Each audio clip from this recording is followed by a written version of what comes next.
এবার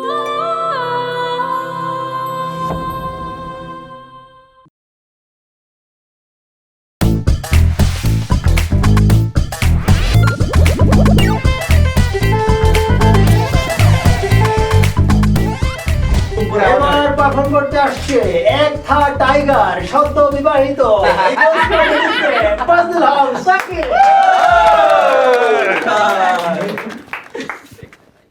বাংলাদেশের জাতীয় পোশাক কি? লুঙ্গি। Hey guys, this is Fazlul Haq Shaki. আজকে আমার টপিক লুঙ্গি। মানুষের ভাগ্য আর লুঙ্গির মধ্যে এক অদ্ভুত মিল আছে। এ দুটা যে কোনো সময়, যে কোনো জায়গায়, যে কোনো মুহূর্তে খুলে যেতে পারে।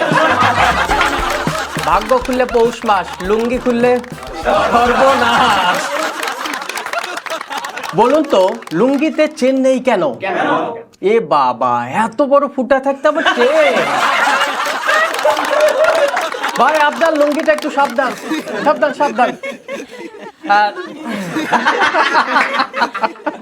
লুঙ্গি শুধু বাংলাদেশের জাতীয় পোশাক না, লুঙ্গি হচ্ছে পৃথিবীর মধ্যে সবচেয়ে আরামদায়ক পোশাকগুলির মধ্যে একটা।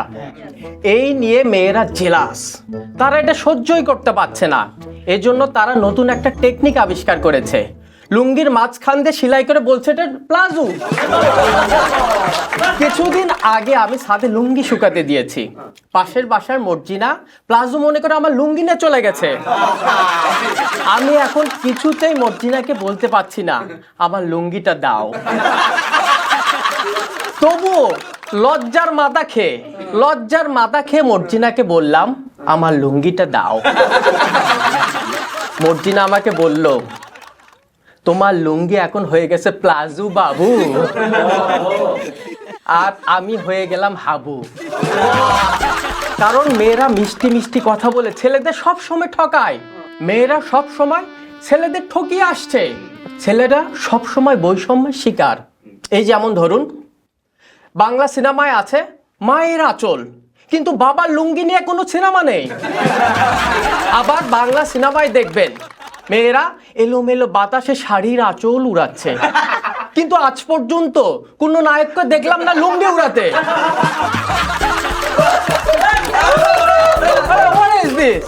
শুধু এখানেই শেষ না, গ্রামের দৃশ্যে দেখবেন নায়িকারা মুরব্বি দেখলে আঁচল টেনে মাথায় তোলে,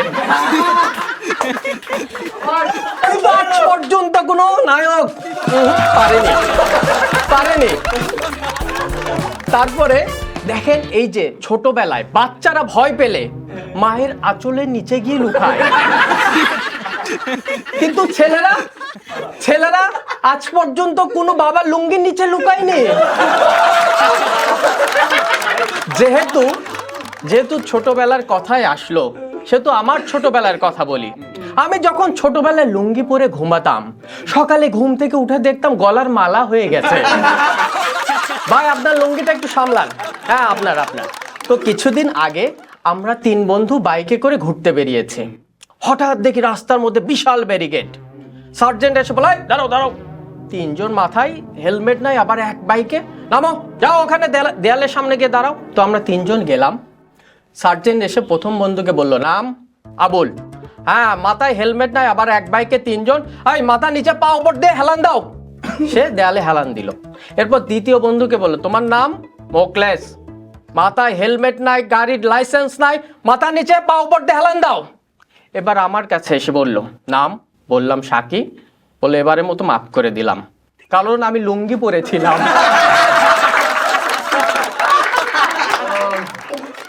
তো বিপদের উপর বিপদ কাকে বলে?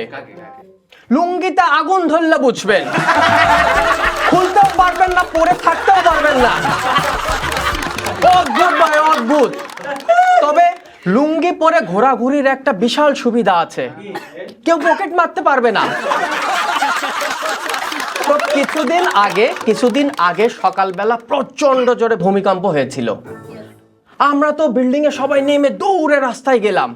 ও মা, রাস্তায় গিয়ে দেখি দারোয়ান সে রাস্তা থেকে দৌড়ে বাসায় আসতেছে। কিন্তু কেন? কারণ সে দৌড়ে গিয়ে দেখে তার পরনে লুঙ্গি নাই। আর আমি দৌড়ে গিয়ে দেখে আমার হাতের মধ্যে কোলবালিশ। তো আমাদের এলাকার এক বড় ভাই মন্টু ভাই, তো মন্টু ভাই প্রেমে ছ্যাঁকা খেয়ে উনি সিদ্ধান্ত নিয়েছে উনি এ জীবন আর রাখবে না, এজন্য একটা বিল্ডিং এর 5 তলায় গিয়ে লাফ দেওয়ার সিদ্ধান্ত নিছে। তুমি লাভ দেবে। এই খবরটা শুনে আমরা তো খুব ব্যথিত, আমরা বেঁচে থাকতে মন্টু ভাই মারা যাবে, হতেই পারে না। আমরা নিচে গিয়ে একটা স্প্রিং আলা গদি বিছিয়ে দিলাম। মন্টু ভাই প্রস্তুতি নিয়ে 5 তলা থেকে লাফ দিল, স্প্রিং করে 10 তলায় চলে গেল। কিন্তু 10 তলায় যাওয়ার পর মন্টু ভাইয়ের মনোবল ছিল প্রচন্ড স্ট্রং, সে আত্মহত্যা করবেই। আবারও 10 তলা থেকে লাফ দেওয়ার প্রিপারেশন নিল। আমরা আবার স্প্রিং আলা গদির পর সুপারগুলো আঠা লাগিয়ে দিলাম, লাফ দেবে টুপ করে আটকে যাবে। মন্টু ভাই 10 তলা থেকে প্রস্তুতি নিয়ে লাফ দিল, লুঙ্গি আটকে গেল, সে স্প্রিং করে 20 তলায় চলে গেল। Thank you so much. এবার আমার যাওয়ার পালা। See you again, love you all. দেখা হবে আগামীতে আবারও। Love you all.